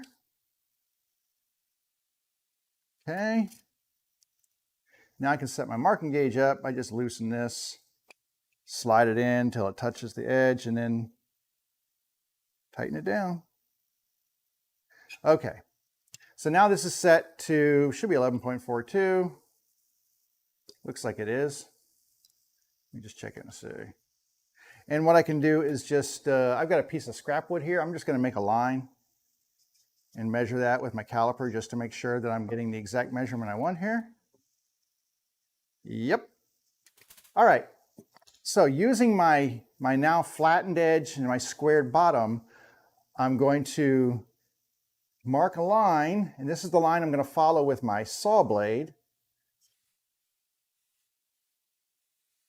as we come through this thing. And hopefully it will give us the results we want. And yeah. Okay.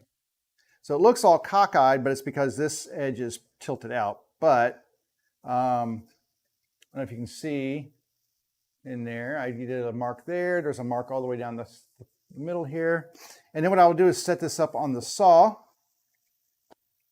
and we'll see if we can't make this happen. Now, if I did happen to screw this up, I have more wood, but I need to get, remember, I need to get 4 or 3 tops out of this. So I can get 2 out of here easily. 1, 2, that's easy. So yeah, I don't have this set up right now, but I'm gonna just walk over here to the saw, and I need to turn my fan off, unfortunately, and get it out of the way. I do like having my fan there, but it's a little much in the way at the moment. So let me get my saw set up here, and then we can, actually, you know what? I think, let me move this base. I think we can give you a different camera angle here. Just put this one over here on the saw. There we go. Camera angles. So that is the bandsaw, and I'm going to get the little tool I like to use here for setting up my fence. I just like to use this sliding square. So what I'll do is I've got a fence right here. This is a mag fence, and it adjusts anywhere I want to on here. It slides around like this, and it has these quick mag switches. And once you put these down, I mean, this thing, it does not move. They are really good. But what I need to do is figure out exactly where this saw is going to contact that mark right there. I try to get the kerf right in the middle of that line that I made, and I put my ruler up here. And I'm just going to lock it for a moment, because what I'm going to do is I'm going to measure exactly how far from the blade does that fence go. And I use that because what I do is I loosen this. This slides back and forth. I put this edge right in here in this groove, and then I push forward like this until I get a reading. And that's pretty close right there. And I lock this down. And then what I do is loosen the magnets here, and then slide this back and forth so that I get the exact same measurement on each end. So that is now the exact same distance.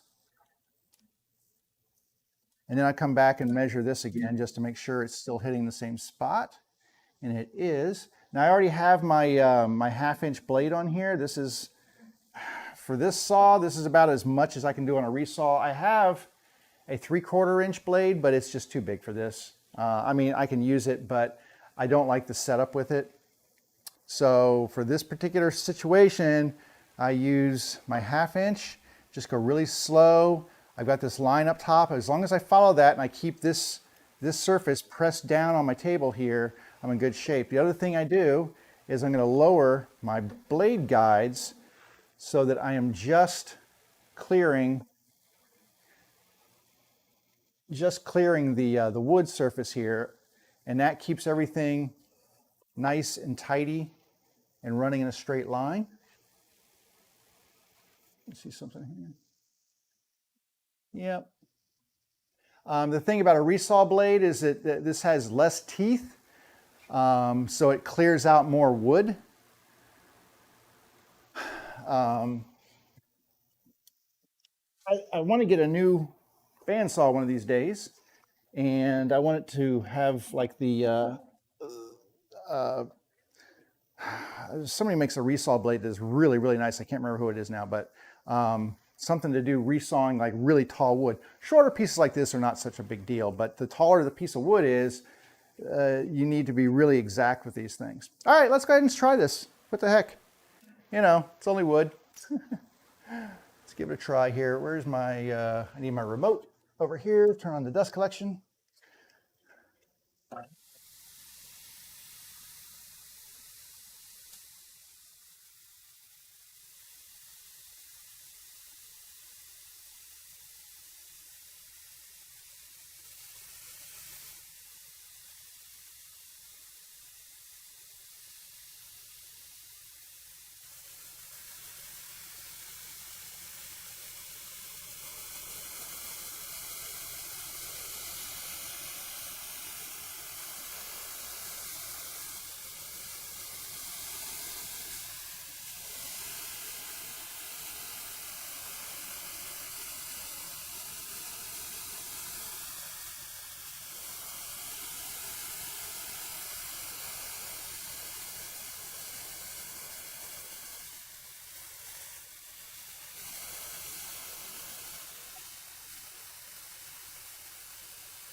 So my saw is set up pretty well for what it is. I mean, you know, to be honest, that's a Craftsman 14-inch saw.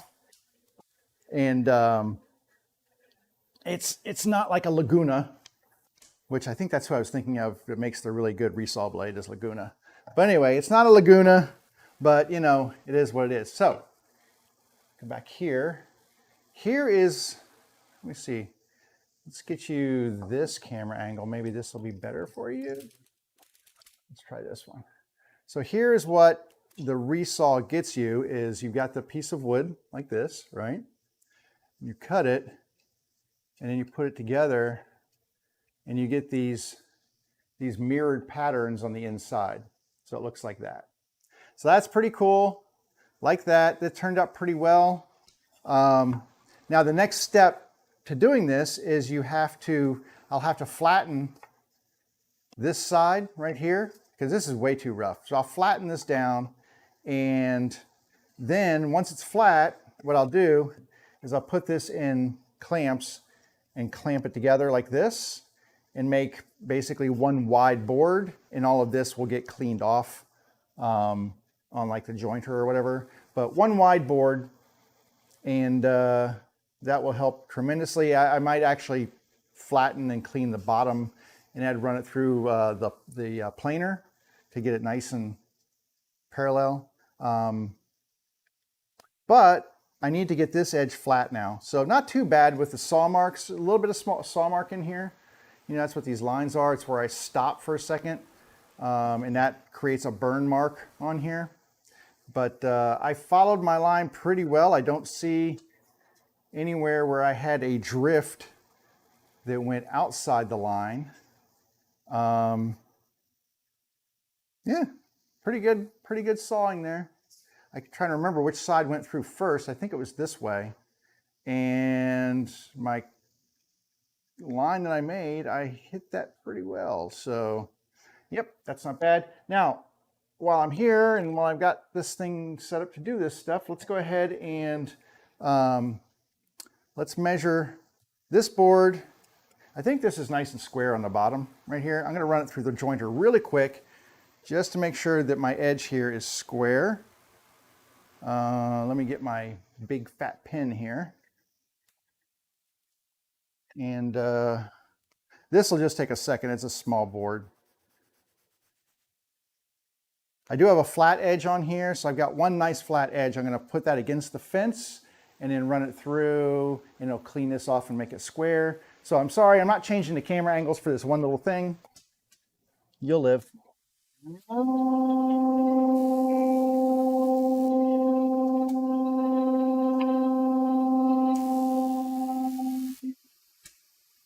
Yeesh.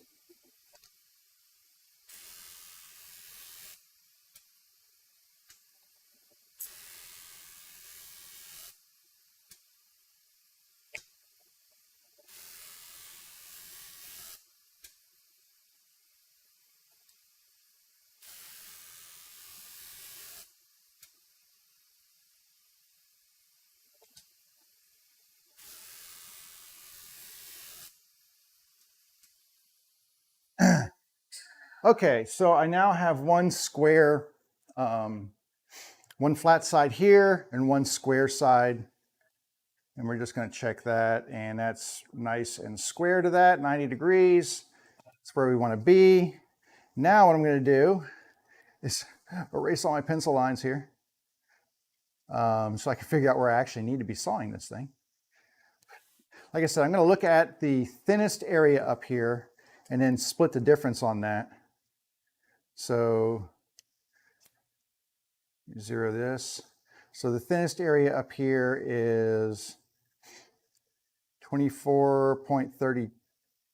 2432, which means I need 12.16.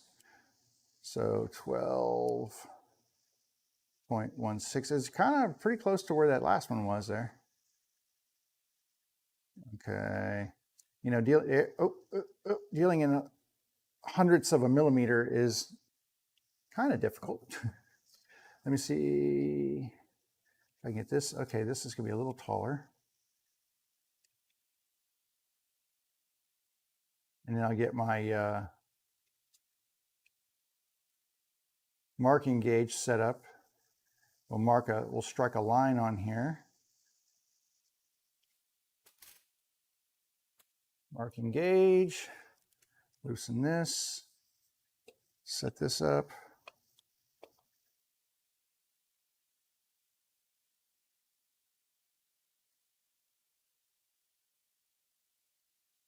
And then we'll check check it just to make sure. I have to do my little piece of wood here to check it. Check that. Okay, that looks good. All right, we're going to mark a line here. This is going to go through like this. So, a line here.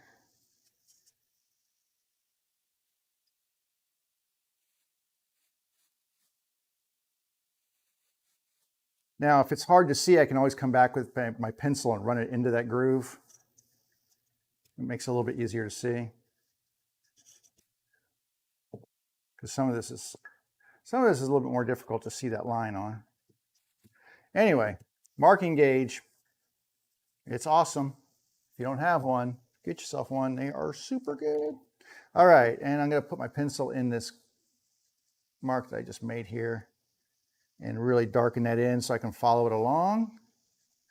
And here's the beginning line, so I can check that. My ending line here. Oops. There we go. So now you can see there's the line on the end, the line in the middle, in the top, and then one on the front. So I will put this over here and we will set this one up. Same process. I'm going to go ahead and get my my little T square here thing here, whatever you call this, adjustable square, and we will loosen these, put this mark on here, right in the middle of that curve as best I can. I'm going to lock this down for a moment. That's pretty good. It actually needs to come over just a little bit, I think. Let me get a measurement on this.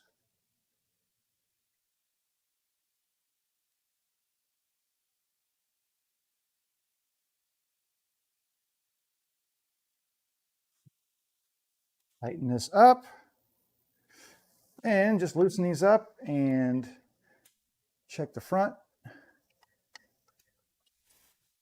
Adjust the back and the front and all that good stuff. Again, check the middle again. Yep, so we're all set. Now, sometimes what I'll do is if it's wandering just a little bit, I don't have a lot of drift on here, but if I start getting a little bit of drift, I'll loosen this back one just so I can kind of move it just a little bit. That's why I like this line up at the top. It just helps me to steer through things. It seems like I'm just a little wide of this though. It just does seem like I'm a little wide here. But yeah, I'm just seeming like it's seeming a little wide. I'm going to take it just a little bit shorter here, or push it in just a little bit more. So hang on a second. I want it to be just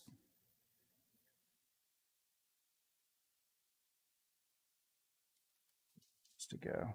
No, I want it to be shorter. I want it to be just a little shorter is what I want. So I need to bring it in just a hair. That. All right, I'm going to readjust this just ever so slightly.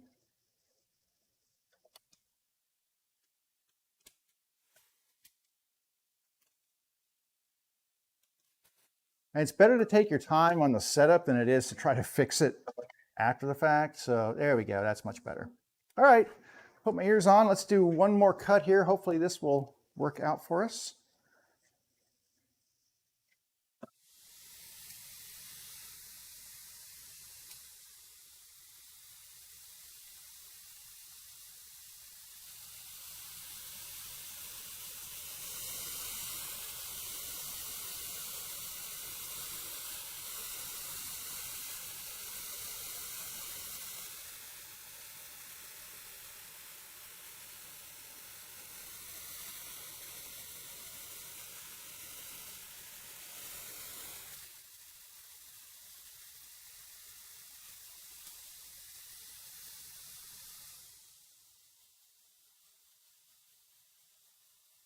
All right, well, that was actually really easy. And this stuff fuzzes up, man. I tell you, that's the thing about this sycamore is it really gets fuzzy when you cut it. But that being said, okay, open it up, and then we get kind of some cool little, that's actually kind of cool looking. I like that. So it's got this cool little pattern here. Let me put it on the other camera here, a little closer. So it would be about like that. So we got this kind of cool pattern in the middle with these little color spots and stuff. So that would look kind of cool, all dressed up and glued together. So there you go. What I will do is flatten these edges on the jointer and then square these up, and then we would, then we will put them in some clamps and glue them up into making, but you can see how this now makes a wider panel like this. So it's a wide panel, and so I've got plenty of length and I've got plenty of width. I mean, the width on this is, what I said, I need 4.5, right? And I've got, what do I got here? Almost 5 inches to work with. So 4 5/8. So I've got room on the edges to trim these down. And that's the hardest part with these, is you have to trim a little off of each side to make them fit, because you want to keep this line in the center. So you can't just trim one edge off and make it fit. You have to trim a little off of each side. Anyway, I'm gonna flatten these out, and then we will glue them up. What time is it? 1:15. We're gonna do this today? Let me flatten them today anyway. Let's just look at them flattened out and see what they look like, cleaned up.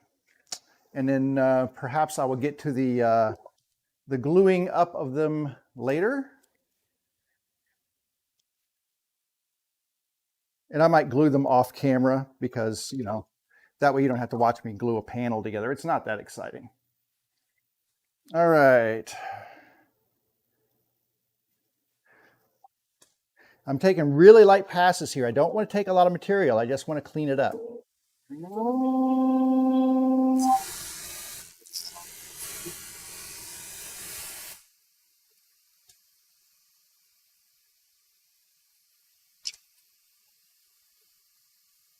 Oh.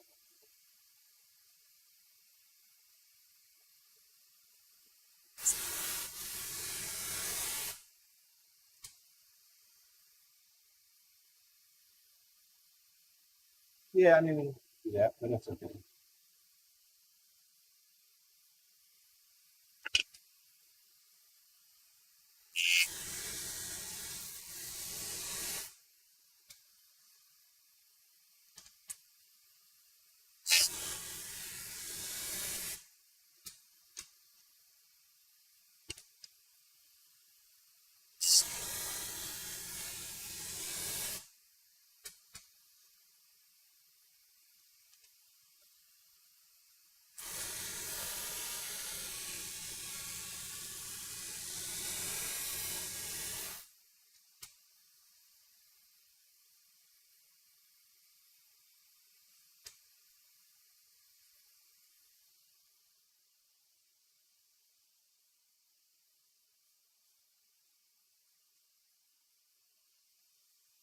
Can't see me, can you?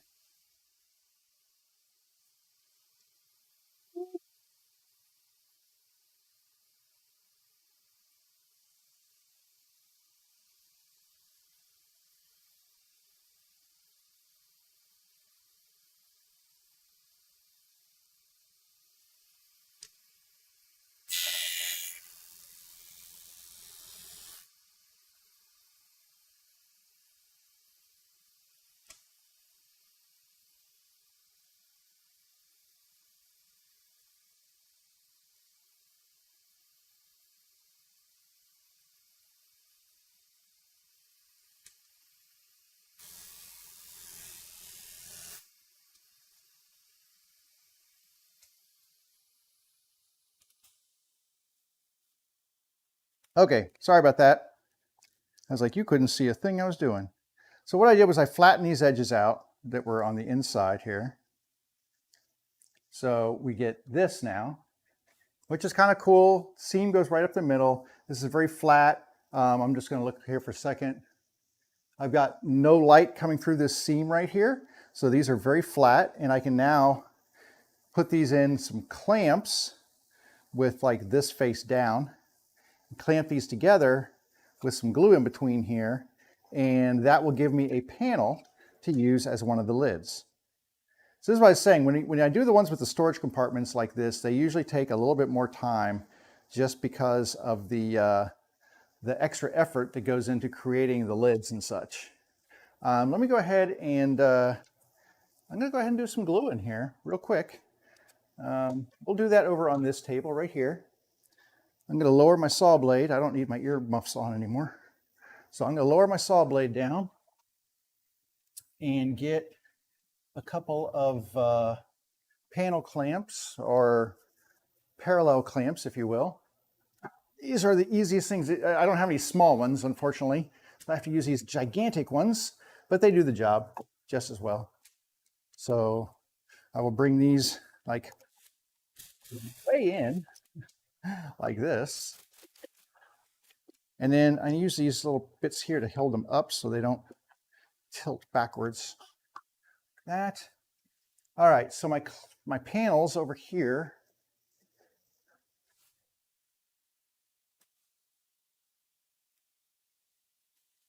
like this.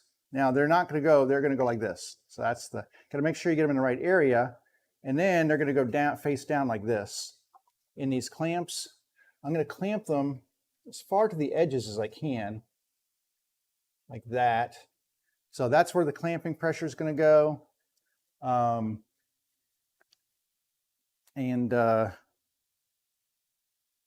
think, let me see here. I got a little, whoops, I'm just fixing the other camera here. Just so you can see what I'm doing. Trying to give you the best angles. Not always easy, but I try. All right, because we're almost done here for the day. I'm going to get my tape. Maybe? Where's my tape? There it is. I need my tape. I need my glue. I've got my clamps. That's pretty much it. Let's go to this camera right here. Okay, so you can see my parallel clamps there. What I'm going to do with the tape is put it on the area of the clamps where these seams come together, because I do not want to get glue on these tracks right here, because then it makes the clamping ability of these things not very good. So I just put a piece of glue on there like that. Got one here. I'm blocking you, aren't I? That's not good. Anyway, putting a piece of tape right across there like that. And all that does is any squeeze out that comes from this thing will get on the tape and not on my clamps. And I try to get these things set up so that they are very square. Let me see. I think if I put these exactly at the bottom like this, that'll look fine. So I'm going to line up the bottoms of these. I just need to put a little glue on them. So got my glue bottle. Actually, you know what? This is the thicker one. I'm going to put the glue on the thinner one because it's the one that is going to have the entire glue surface area. All right. Glue. Make it good. Don't need a ton of glue on there, but definitely want enough to make a good joint. All right, I'm going to go wipe this off real quick. So give me a second. I've got a paper towel over here. It is already covered in glue, so we will use that. Okay, now I'm going to line these up best I can. Slide this in. Slide this one in. Okay, now the big thing with this is I put pressure right here where it's basically the bar, the beam of the clamp is right under this point. So I'm putting pressure on there so that when I tighten this up, it's staying flat on that bottom. Same thing right here. As I tighten this up, it's going to stay flat on that bottom and not pop up. That's it. If I lift it, you should see. There you go. There it is, all glued. I know it's hard to see because there's not a lot of light in there, but all glued up. Got a little bit of squeeze out at the bottom. There's a lot more squeeze out at the top, but there's squeeze out all the way across. I'm going to leave this setting down so it doesn't pop up. The other thing I might do is just put something across here just to kind of clamp it down, just to keep pressure from popping it up like that. You don't want it to pop up. So let me see if I can find just a thin piece of wood to go on top of that. Just to apply a little bit of clamping pressure. I have some scraps in here, so just looking for a thin piece of wood. Maybe not. There we go. Let's see if this will work. I'm just going to apply a little bit of clamping pressure right here just to kind of hold these down. There we go. Just a little, I'm barely tightening that down, but I just want a little bit of pressure just to keep that from popping back up. I'm going to do this whole thing over again on the walnut, but I still have some work to do on the walnut pieces. That's why I'm not doing them right now. So I'm just doing this so you can see. I'm going to do the same thing here. Just put a little bit of clamping pressure on this side of it just to keep those closed down. Just like this.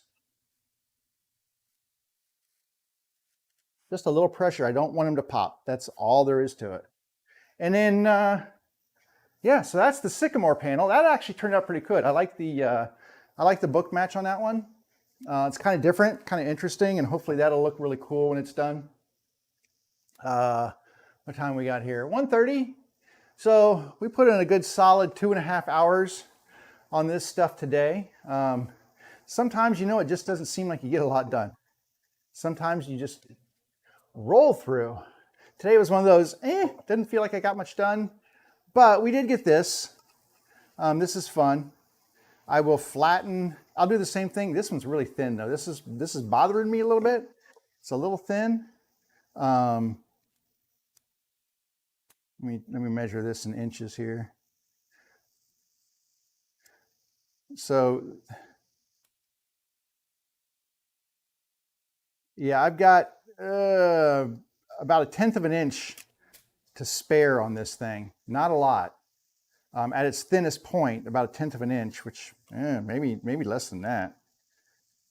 Yeah, it's very like 0.35 and 0.25 is where I'm headed. So pretty thin. But you know, we'll make our best that we can out of this. I'm hoping to get 2 out of here. So we're going to do the same thing. I'm going to flatten these sides right here, and then we will flatten this face, glue them together, and yeah, go from there. Now, sometimes if I'd had these together, what I would have done was stack them in the clamps there. So I would have had one set here and another set right here, and then they would have used them all as, you know, to clamp against each other, but kind of maximize my clamps. But that's okay. I've got time. And this, I mean, if I can get this to work, this will look really cool. Just saying. It'll look really cool. Book match on walnut, especially if it's kind of face grain walnut, looks really, really cool. And if need be, I can go back and attack another piece here and do some more. I mean, I'm going to have to anyway, because I need at least one more out of here. So we'll see. Anywho, all right, that's where we are. Next Wednesday is my next live stream. I will try to get some of this behind the scenes stuff done so that you don't have to watch me do all of the gluing and everything. I try to not bore you to death with that stuff. But yeah, when we come back, we'll hopefully have panels that we can start shaping, cutting. All of our middle pieces will be glued in. The glue will be dry. We can take those off. We will shave those down and get them flattened. we will get the rabbiting bit out and we will make that rabbit groove, which will allow us to then measure for these tops to go in there. We can maybe get the tops cut, round the corners, put them in there, flatten them down. I mean, there's a lot of, so many steps. It seems so simple until you start adding up all the little steps. Anyway, we'll tackle all those things this week sometime, Wednesday or Friday, depending on what we get to. It's not like this is a race. It's woodworking. It's not a rush. I mean, I do sell these things. It's nice to actually have them done, but you know what? In my time, not on somebody else's timetable. And if that means, we go a little slower, we go a little slower. Not a big deal. So I'm going to wrap that for the day. Thank you for stopping in. Thank you for stopping by. Joanne, thanks for throwing the comments in there. I appreciate that. If you're not happy with the platform you're on, remember I do this on 3 different platforms. I'm on Twitch, I'm on YouTube, and on Facebook, facebook.com/JRsWoodshop. Twitch is just search for JR's Woodshop, and on YouTube it's Jeff Revell, because it's a pain in the butt to change your channel name that you've had for years. So anyway, thank you for watching. I appreciate it. Come back on Wednesday at 11 o'clock. I'll be here. We'll throw some dust around and, make something cool. All right. Take care of yourselves. Have a great day. See you on Wednesday. If I can find the button. There it is.